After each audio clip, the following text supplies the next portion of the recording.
Hoje o aprendizado será, o nosso assunto será em torno de limites. Então, conhecer limite, conceituar limite, as leis dos limites, né? A generalização, como calcular o limite de uma função, retas assíntotas, continuidade de função, tudo em função do limite da função. Pois bem, é necessário, como pré-requisito, que você, aluno, tenha já o aprendizado de função. Estudamos na aula anterior conceitos de função, tipos de função, intervalo de domínio da função, representar isso no gráfico, no plano cartesiano. Essa teoria também pode ser complementada no capítulo 2 do nosso livro-texto e nos módulos de 9 a 11, os módulos disponíveis no ambiente AVA, juntamente com videoaulas 5 e 6 da professora Amanda, já disponibilizada. Pois bem, o que é o limite? O que é o estudo do limite de uma função? Estudar o limite de uma função, estamos interessados em analisar o comportamento da função nas vizinhanças ou na proximidade de um ponto. Quero saber o que acontece com a função próximo de um determinado ponto, ou seja, sendo x o argumento da minha função, quando esse x tende para um valor a, o que acontece com essa função? Para onde que tende essa função? Para um valor nulo, para infinito? Então, estudar o limite de uma função é saber o que acontece, o comportamento da função nas vizinhanças. Quando eu falo vizinhança, eu estou falando um pouquinho antes ou um pouquinho depois, ou nos limites laterais de um determinado ponto dessa função. Lembrando que esse ponto pode não pertencer ao domínio da função. Então, existem algumas leis, algumas regras quando estuda limite de função. Por exemplo, a regra da soma ou da subtração. O limite de uma soma ou subtração de funções é o limite da soma ou o limite da diferença dessas funções. O limite do produto é o produto dos limites. Regra da multiplicação por escalar, ou seja, o escalar é uma constante na função. Conserva-se essa constante, calcula-se o limite da função. Limite do quociente, a razão entre duas funções, é a razão dos limites. A regra da potência, a regra da raiz, entre outras regras. Então, as generalizações são caminhos que você deve seguir para calcular o limite de uma função. Então, de acordo com a função, você aplica uma regra para cálculo daquele limite. A primeira, que eu estou chamando aqui de generalização 1, é quando você tem um número inteiro, o limite de uma função, uma razão, uma constante, 1 sobre x elevado a n. Quando o x está tendendo a zero. Esse mais ou esse menos que aparece aí próximo do zero significa que eu quero valores, no caso do mais, x tendendo a zero, porém valores um pouquinho maior que zero. Ou x tendendo a zero menos, são valores próximos de zero, porém menores do que zero. Então, isso vai tender para infinito. Nesse caso da generalização 1.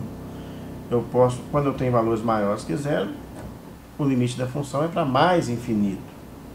E quando eu quero valores próximos de zero, porém menor que zero, posso tender para mais ou para menos infinito, de acordo com o expoente do x aí, se é par ou se é ímpar. Na segunda generalização, um pouco diferente da primeira, eu estou falando que o numerador é 1. Na segunda, o numerador é o número k, diferente de zero. Então, pode ser 1 ou qualquer outro número, desde que seja diferente de zero. E isso vai tender para zero, ou seja, o limite da função k sobre f de x, quando x tende para a, onde a é uma constante, isso vai dar zero. Ok? Na generalização 3, nós temos o limite de uma razão, f sobre g, quando x tende a a. Substituindo esse a na função, se f de x, que é o numerador, isso tender para uma constante, diferente de zero, e g de x, substituindo a, isso tender para zero, o resultado desse limite, né, quando x tende a da razão f sobre g, vai tender para mais ou para menos infinito, de acordo com o sinal da função. Então, esse limite vai para mais ou menos infinito. Na generalização 4, nós temos o limite de uma constante k sobre x elevado a n, quando x tende para mais ou para menos infinito. É um pouco diferente da generalização anterior, porque o x tendia para uma constante, e agora tende para menos infinito ou para mais infinito. Então, o resultado desse limite vai ser zero. Para saber se é mais ou menos infinito, é de acordo com o expoente. O expoente par é mais infinito, o expoente ímpar menos infinito. A generalização 5 é para calcular o limite de polinômios, de grau n qualquer. Então isso vai tender para mais ou para menos infinito de acordo com o coeficiente desse polinômio. Será sempre mais ou menos infinito o resultado do limite, quando x tende para mais ou menos infinito. A generalização 6, novamente temos aqui uma razão entre duas funções com x tendendo para mais ou menos infinito. Neste caso, basta analisar os termos de maior grau dessa razão. Eu estou considerando aqui que o polinômio tem o mesmo grau, tanto no numerador quanto no denominador. Então, o resultado desse limite, quando o x tende para mais ou para menos infinito, será a razão entre os coeficientes desses polinômios. Então, eu pego o coeficiente do numerador, de maior grau, o coeficiente do denominador de maior grau, e o resultado desse limite é a razão entre esses coeficientes.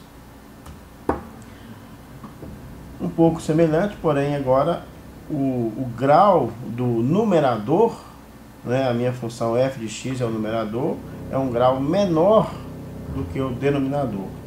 Esse limite vai dar zero, com x tendendo para mais ou menos infinito.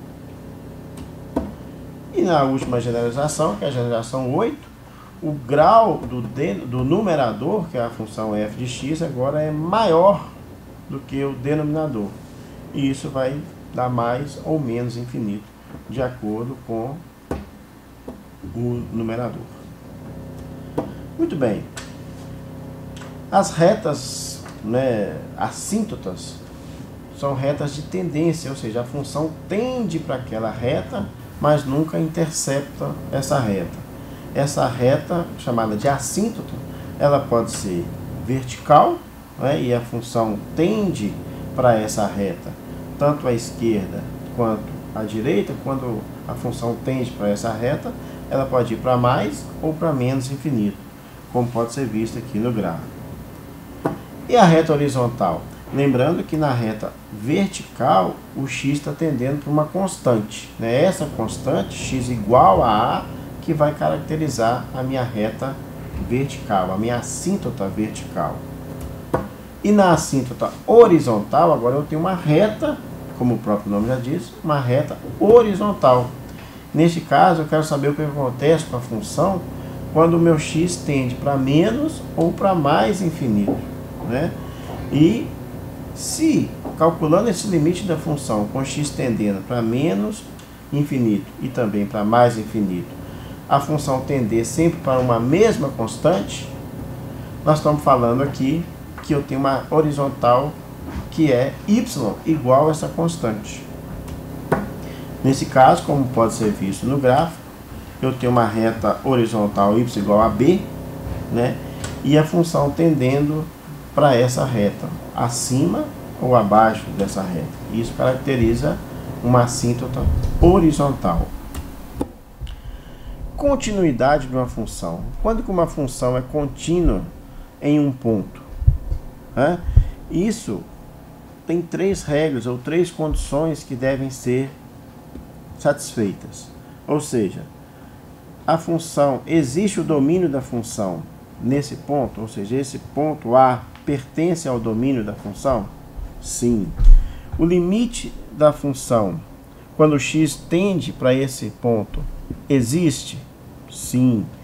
E ainda, os limites laterais, ou seja, o limite quando x tende a A, à esquerda e também à direita, são iguais? Neste caso, se o limite de f de x, quando x tende a A, à esquerda ou à direita, for igual ao f de A, podemos concluir que a função é contínua nesse ponto, ou seja, ela passa por esse ponto. Existe, dado um x no domínio, existe uma imagem da função neste ponto. Vamos a um exemplo para caracterizar tudo isso. Dado que uma função f de x, né, tem uma razão x mais 4 sobre x menos 2. Vamos analisar essa função. Qual seria o domínio? Será que todos os valores reais que eu substituir para x, eu sempre vou encontrar uma imagem? Podemos ver aqui que não, ou seja, o x não pode ser 2. Por que não pode ser 2? Teremos uma divisão por zero. Qualquer outro valor de x satisfaz, eu terei uma imagem? Sim. Então, o meu domínio são todos os números reais, tal que x seja diferente de 2. Qualquer outro valor de x satisfaz a condição para a existência da função num ponto. Vamos analisar também os interceptos. O que são interceptos? Onde a minha função, caso exista, pode ser que não exista, mas se existir, onde a minha função corta os eixos coordenados, eixo x e eixo y. Para descobrirmos o intercepto OX, ou seja, onde a função está cortando o eixo x, neste ponto o valor de y é zero. Então, se existir, basta igualarmos a nossa função a zero. Como sabemos que o denominador não pode ser zero, e nessas condições o x tem que ser diferente de 2, vamos analisar o numerador. X mais 4 pode ser zero? Sim. Qual o valor de x que torna isso igual a zero? É x igual a menos 4. Né? Então, significa que a minha função vai cortar o eixo x no valor menos 4. E o intercepto OY? Agora eu quero saber onde a função corta o eixo y, ou seja, onde que o x vale zero. Se a minha função y, x mais 4 dividido por x menos 2, se o meu x for zero, fica fácil ver que o y vale menos 2, ou seja, 4 dividido por menos 2, y igual a menos 2. Esse é o intercepto OY, onde a função está cortando o meu eixo y. E o limite da função quando x tende para 2? Por que eu estou interessado em saber quando x tende para 2 e não para qualquer outro valor? Porque x igual a 2 é uma assíntota vertical. Eu quero saber o comportamento da função quando x está tendendo para 2. E nesse caso eu vou analisar limites laterais. O que é isso? Quando x tende para 2 menos, ou seja, valores próximos de 2, porém menor, e quando x tende para 2 mais, ou seja, valores próximos de 2, porém um pouquinho maior do que 2. E calculando o limite à esquerda, ou seja, x tende a 2 menos, vai para menos infinito. E x tendendo para 2 mais, vai para mais infinito. O que caracteriza que x igual a 2 é uma assíntota vertical. Ou seja, a função tende para essa reta, porém não intercepta essa reta. E a assíntota horizontal? Eu quero saber o comportamento da função quando x tende para menos infinito, ou para mais infinito. Se os dois limites, tanto menos infinito quanto mais infinito, tender para a mesma constante, caracteriza-se que temos uma assíntota horizontal. Neste caso, 1. Usando as generalizações vistas anteriormente, o cálculo desse limite quando x tendendo a infinito, isso dá 1. Então, y igual a 1 é uma assíntota horizontal. E por fim, o gráfico da função.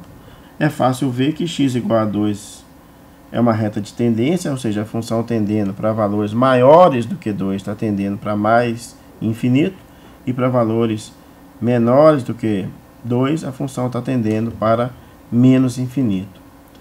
E no y igual a 1, quando x tende para menos infinito, tende para 1, porém abaixo de 1.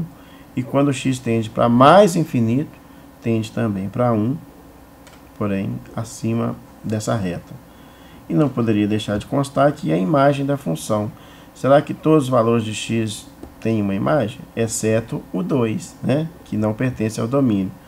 E a imagem da função, como y igual a 1 é uma reta assíntota horizontal, esse valor não pertence aqui ao meu domínio. Então a imagem, todos os y reais, porém diferente de 1. Bons estudos, muito obrigado pela presença.